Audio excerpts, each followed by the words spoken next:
Le docteur Gero, le créateur qui n'a jamais vu son œuvre.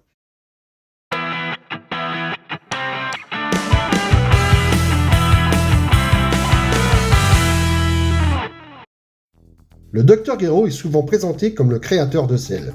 Mais cette affirmation est incomplète, car Gero n'a jamais vu Cell terminé. Pire, il a abandonné le projet. Alors une question s'impose. Quelle était réellement la motivation de Gero et qui est le véritable père de Cell? À l'origine, Gero est un scientifique de l'armée du ruban rouge.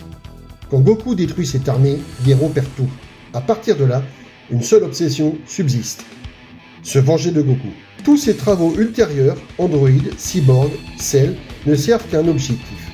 Corriger l'humiliation. La science n'est plus un moyen de progrès, c'est une arme de revanche. Cell est conçue comme l'arme ultime.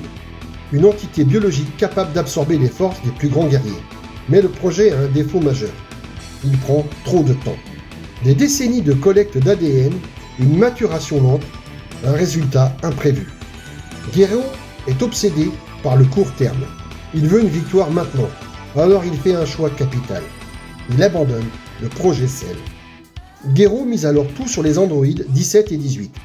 Ils sont puissants, ils sont prêts, et surtout, ils sont immédiatement opérationnels.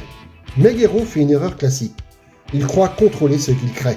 Résultat, 17 et 18 rejettent son autorité. Ils le tuent et le scientifique disparaît sans jamais avoir vu l'issue de sa vengeance. Mais le projet Cell ne s'arrête pas là, avec la mort de Gero. Dans l'ombre, le super-ordinateur du laboratoire continue son travail. Il collecte les cellules de Goku, Vegeta, Freezer, Piccolo et autres, analyse les combats, optimise la créature, termine Cell sans aucune supervision humaine. Cell n'est plus une créature humaine, il est le produit d'une logique algorithmique froide. C'est un point fondamental. Cell ne cherche pas spécifiquement à tuer Goku par vengeance. Il cherche à se trouver lui-même. Il cherche à se prouver parfait. Pourquoi? Parce que la vengeance était humaine, et que l'humain, Gero, n'est plus là. Cell hérite de l'ADN des guerriers, mais pas de l'intention émotionnelle de son créateur. Il ne veut pas obéir, il veut être reconnu. L'ironie est totale. Gero abandonne Cell parce qu'il le juge trop lent. Mais les androïdes échouent. Gero meurt, et Cell devient la menace ultime. Sans lui. La plus grande réussite de Gero est celle qu'il n'a jamais connue. Alors, quelle était la véritable motivation du Dr Gero? La vengeance au départ. L'orgueil scientifique ensuite. Et au final, le refus d'accepter le temps nécessaire à la perfection. Cell n'est pas le fils de Gero. C'est son héritage incontrôlé. Une créature sans père, sans morale, et libérée de toute intention humaine directe.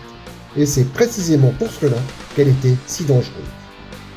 Si cette analyse t'a intéressé, fais-le savoir et dis-moi en commentaire, selon toi, le véritable antagoniste de l'arc Cell est Cell lui-même ou le système qui l'a créé. A plus.